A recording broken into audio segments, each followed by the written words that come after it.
Why is this guy so much better at CS2 than this guy and this guy? You could state the obvious: aim, crosshair placement, maybe the fact that he has 13,000 hours in the game despite being 17 years old.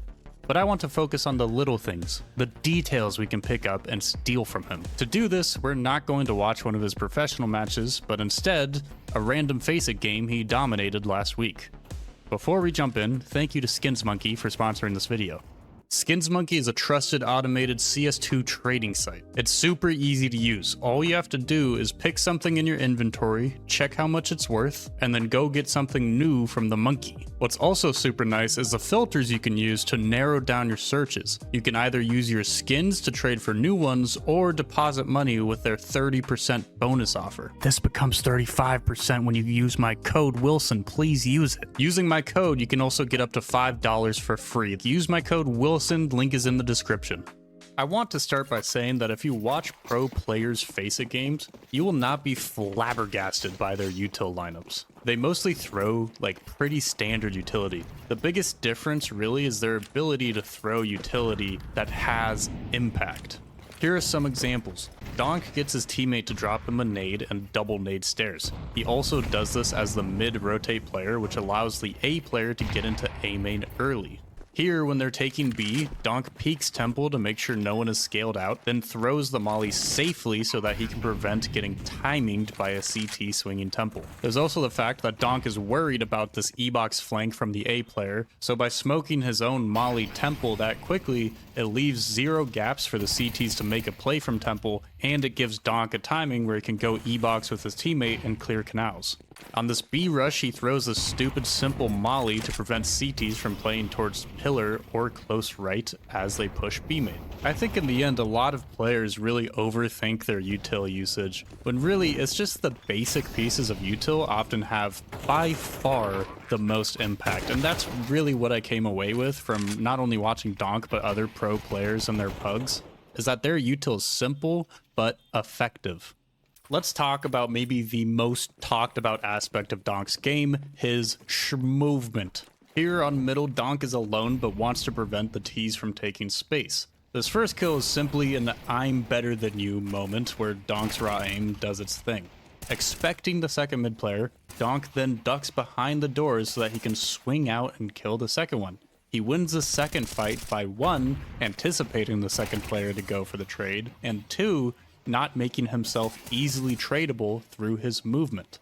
Later on in this round, Donk and his teammate have set up a little contact play, where if number 5 takes contact, Donk will activate and guarantee the trade. Instead, Donk says, "I'm just better," and swings it. Because Donk is right up against this wall in front of him, he's going to swing with full speed rather than a shift walk or a crouch walk peek. When you are close to walls, it's better to swing fast because the slower you are, the more your opponent can see your body before you can see them. Those two clips were really about peeking, but what about his movement during fights? This is kind of a topic that isn't talked about all that much because fights don't typically last very long, but Donk makes them last long through his movement. Donk utilizes crouching and strafing more during fights than probably any other player I've seen. For example, let's look at the first kill of this B retake. Watch what he does the second he sees this T and takes contact. Alright, I'll play it one more time. So he wide swings the angle, and then the second he sees a T, he immediately crouches and starts walking in the opposite direction of his original swing. Immediately upon seeing this, I jumped into DM and then tried to do this on like every fight I took, and the success rate is kind of insane for close and medium range fights. Long range fights, not so much, because you're crouch walking, your accuracy is pretty poor, but close, medium range fights, insane. Donk just does not stop moving. Whether it be during a fight, during a spray, or just around a piece of cover, he is constantly moving and making the fight very ambiguous, very difficult for his opponents. Now look at how he moves during this spray. For this first kill, Donk's wide back and forth movement doesn't allow the CT to properly pre-aim him or know exactly where around this pillar he's going to take the fight.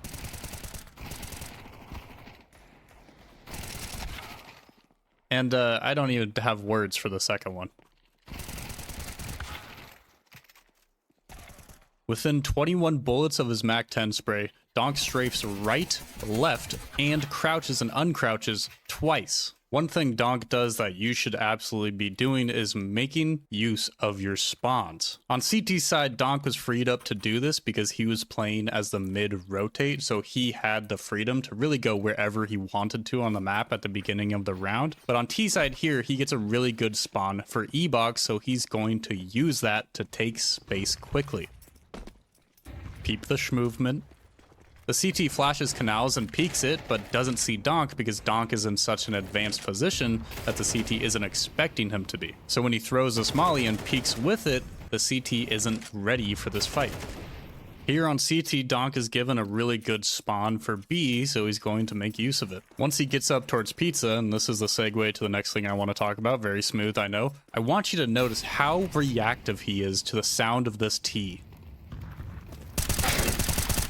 This is kind of a weird topic to approach because it's like, oh yeah, you hear a sound and you make a decision, obviously. But I want to, really stress to you how reactive and decisive these players are to sound cues. When Donk hears one pair of feet approach B main, he knows he has a 1v1 and he knows he's in a position where that T is probably not expecting him to be. So his instant reaction, no hesitation, is to swing him and kill him. Remember this E-box clip from like a minute ago? Watch what he does after he takes this awkward fight with the pizza guy through the smoke.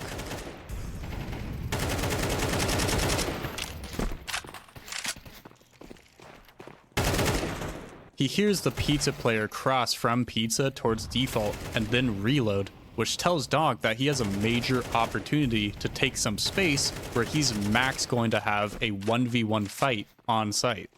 If you still don't fully get what I mean, here's a third clip where there are actually two really prime examples of how sound influences the way he plays a situation. The information that Donk has as he's approaching mid is that one is in A main, and then he figures out that one is top mid because he just smoked house.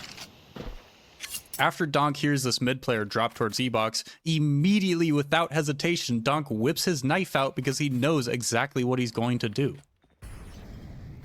Now for the second kill, pay attention to the footsteps you hear from the T.